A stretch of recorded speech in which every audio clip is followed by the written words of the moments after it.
अस्सलाम वालेकुम everyone, I hope कि आप सब ठीक होंगे, खैरियत से होंगे। आज की वीडियो में मैं आपको मोबाइल से स्केच को कैसे ड्रा करते हैं उस बारे में बताऊंगी और लास्ट में मैं आपको उसी स्केच की पैकिंग की वीडियो भी शेयर करूंगी, ताकि वो लोग जो इस काम को आगे लेकर जाना चाहते हैं और इसमें आगे बिजनेस करना चाहते हैं उनके लिए आसानी होगी और एक सेफ़ पैकिंग की वीडियो मैं आपके साथ शेयर करूँगी। सो वीडियो को लास्ट तक ज़रूर देखें। फर्स्टली तो मैं यहाँ पर प्ले स्टोर से एक स्केच से रिलेटेड ऐप डाउनलोड करने वाली हूँ। आप कोई भी ऐप डाउनलोड कर सकते हैं, बस उसके फीचर्स को थोड़ा सा आपको देखना पड़ेगा, ठीक है। उसको जानने के लिए थोड़ी सी एफर्ट लगेगी, ठीक है। तो जो मैंने ऐप डाउनलोड की वो आपके सामने ही है, अगर आप चाहें तो आप ये भी कर सकते हैं। अब बारी आती है जी पिक की एडिटिंग की।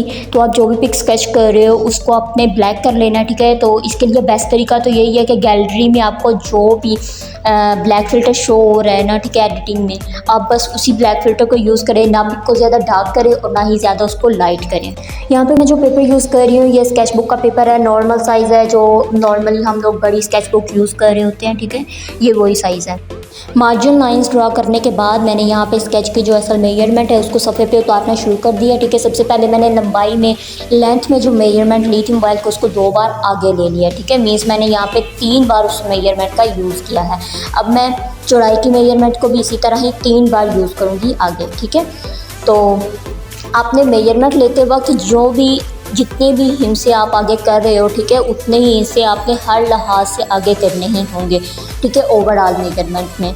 मेजरमेंट के लिए अगर आप बड़ा स्केच बना रहे हो तो उसके लिए आपके लिए इम्पोर्टेंट है आप एक बड़े स्केल का यूज़ करो, ठीक है। एक बड़े सफ़े के ऊपर उसकी मेजरमेंट स्टार्ट करो, ठीक है। अगर आप बड़े स्केल का यूज़ नहीं करते हो तो आपकी मेजरमेंट ख़राब हो सकती है, थोड़ा बहुत आगे पीछे फ़र्क आ सकता है, ठीक है। तो इसके लिए आप बड़े स्केल का यूज़ करो, ठीक है। मेजरमेंट ओवरऑल अच्छे तरीके से लो तो फिर स्केच अच्छा बनेगा, ठीक है। नॉर्मली हम बॉक्सेस के अंदर उस पार्ट को ड्रा कर रहे होते हैं, जो पार्ट हमें मोबाइल पे शो किया जा रहा होता है, ठीक है। तो अगर उस पार्ट में थोड़ी सी ऊंच नीच आएगी तो ओवरऑल स्केच में ऊंच नीच आ जाएगी, मीन ओवरऑल स्केच ही हमारा ख़राब हो जाएगा, ठीक है। तो इसके लिए मेजरमेंट का प्रोसेस जो है वो बहुत ही ज़्यादा केयरफुली करना होता है, ठीक है। आगे भी सब कुछ केयरफुली करना है, बट मेजरमेंट अगर आप कर रहे हो, ठीक है, तो उसके लिए बहुत इंपॉर्टेंट है कि आपको उसको अच्छे तरीके से मेजरमेंट लेनी है। बाहर वाली मेजरमेंट हमने कंप्लीट कर ली, अब हम बॉक्सेस की मेजरमेंट लेंगे, ठीक है। उसका वही वाला तरीका है, ठीक है। आप सीधा डायरेक्ट यहाँ पे 3 बॉक्स की मेजरमेंट लें, ठीक है। 3 बॉक्स की जो भी मेजरमेंट आए वो आपके एक बॉक्स के बराबर होगी, ठीक है। तो मैं यहाँ पे आपको अपने स्केच की मेजरमेंट बता रही हूँ, ठीक है। आपने अपने स्केच की मेजरमेंट के हिसाब से उसको मेजरमेंट करना है, ठीक है। लेंथ और विड्थ में सेम ही मेजरमेंट ली जाएगी, ठीक है। आपने मेजरमेंट लेनी है, ठीक है। पहले आपने डॉट्स लगाने, उसके बाद में आपने उनको सब डॉट्स को आपस में जोड़ देना है, ठीक है। बॉक्सेस बना देने हैं, ठीक है। उसके बाद में हर बॉक्स में जो पार्ट आ रहा है उसको स्केच करते जाना है, ठीक है। स्केचिंग का काम जो है यहाँ पे मैं जल्दी जल्दी उसको गुजार रही हूँ, मतलब मैंने ज़्यादा उसकी रिकॉर्डिंग नहीं की, ठीक है। अगर आप स्केचिंग की ओवरऑल वीडियोज़ देखना चाहते हैं तो मेरी पुरानी वीडियोज़ विजिट करें, ठीक है। वहाँ पर आपको काफ़ी ज़्यादा स्केचिंग की डिटेल में वीडियोज़ मिल जाएंगी, ठीक है। शेडिंग की मिल जाएंगी और ड्रा करने की मिल जाएंगी, ठीक है। तो आप वो विज़िट कर सकते हैं। यहाँ पे मैं यहाँ पे जस्ट आपको मेजरमेंट का प्रोसेस दिखाने वाली थी और लास्ट में पैकिंग की वीडियो, ठीक है। तो वो आपको यहाँ पे शो की जाएगी। यहाँ मैं एक और बात क्लियर कर दूँ कि आपने जो पेंसिल यूज़ करनी है वो सबसे ज़्यादा लाइट होनी चाहिए, मतलब आपने लाइट पेंसिल का यूज़ करना है, डार्क पेंसिल का यूज़ नहीं करना, ठीक है। अभी आप जस्ट एक लुक दे रहे हो, फेस बना रहे हो, ठीक है। स्केच की जो आउटलाइंस है वो दे रहे हो, ठीक है। शेडिंग के प्रोसेस में आप dark light pencil different pencils का यूज़ करते हो शेडिंग के हिसाब से, बट जो आपने स्टार्ट में स्केच को ड्रा करना होता है ना वो आपने लाइट पेंसिल का यूज़ करना है। जितनी लाइट हो सके उतनी बेहतर है, मतलब आपको जितना बस थोड़ा बहुत दिखाई दे रहा है ना बस उतना काफ़ी होता है। और इतनी लाइट तरीके से उसको यूज़ करना है कि आप उसको इरेज कर रहे हो तो आपकी लाइनिंग्स ना लगे, ठीक है, आपका सफ़ा गंदा ना हो। स्केच बनाने के बाद जो हमने बॉक्सेस बनाए थे, मेजरमेंट की थी, वो सब कुछ हम लास्ट से इरेज कर देंगे स्केच कंप्लीट हो जाने के बाद, ओवरऑल कंप्लीट हो जाने के बाद, ठीक है। तो आपने लास्ट के जो बॉक्सेस वगैरह है, लाइनिंग वगैरह है, वो सब कुछ इरेज कर देना है, अच्छे तरीके से इरेज कर देना है।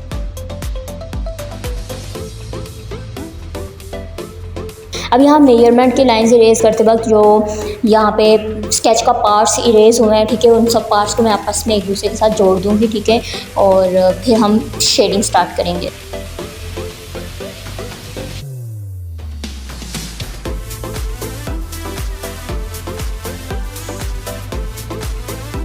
और स्केचिंग के काम में एक बात ये है कि आपने कभी भी जल्दी नहीं करनी है, ठीक है। अगर आप जल्दी करते हैं तो आपका काफ़ी ज़्यादा काम जो है वो ख़राब हो सकता है, ठीक है, और ख़राब होने के चांसेस बहुत ज़्यादा होते हैं, ठीक है। इसलिए आपने आराम से काम करना है, ठीक है, मूड के हिसाब से काम करना है, क्योंकि मूड जो है वो बहुत मैटर करता है। अगर मूड ख़राब होगा तो ज़ाहिर सी बात है आपके स्किल पे इफ़ेक्ट करेगा, ठीक है, आप वो चीज़ अच्छे तरीके से नहीं बना सकते, ठीक है। तो इसके लिए आपको एक अच्छे इन्वायरमेंट की ज़रूरत पड़ती है, ठीक है। आपने एक अच्छे माहौल में बैठ के थोड़ा बहुत काम करते रहना है, ठीक है। एक दिन में अगर आप सारा काम नहीं कर रहे तो डोंट वरी अबाउट इट, ठीक है। आप अगले दिन उस काम को वहीं से स्टार्ट कर दें।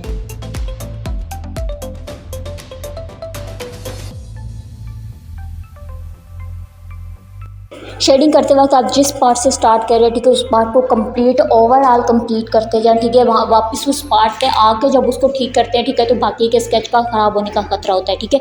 तो आप जिस पार्ट से स्टार्ट करें, ठीक है, उस पार्ट को कंप्लीट ओवरऑल कंप्लीट करते हुए आप आगे जाएँ, ठीक है।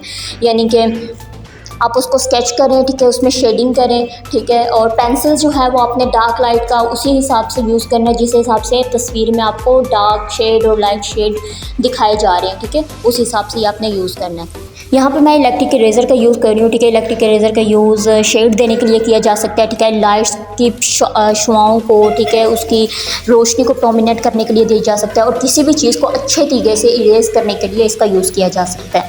लास्ट पे स्केच कंप्लीट जब हो जाए, ठीक है, उसको आपने स्प्रे करना है, ठीक है, मतलब जो लाइंस हैं हमने जो स्केच ड्रा किया वो ख़राब ना हो, ठीक है। फिर अच्छे तरीके से उसको स्प्रे करें, ठीक है, कोई भी पार्ट जो है वो आपका रह ना जाए।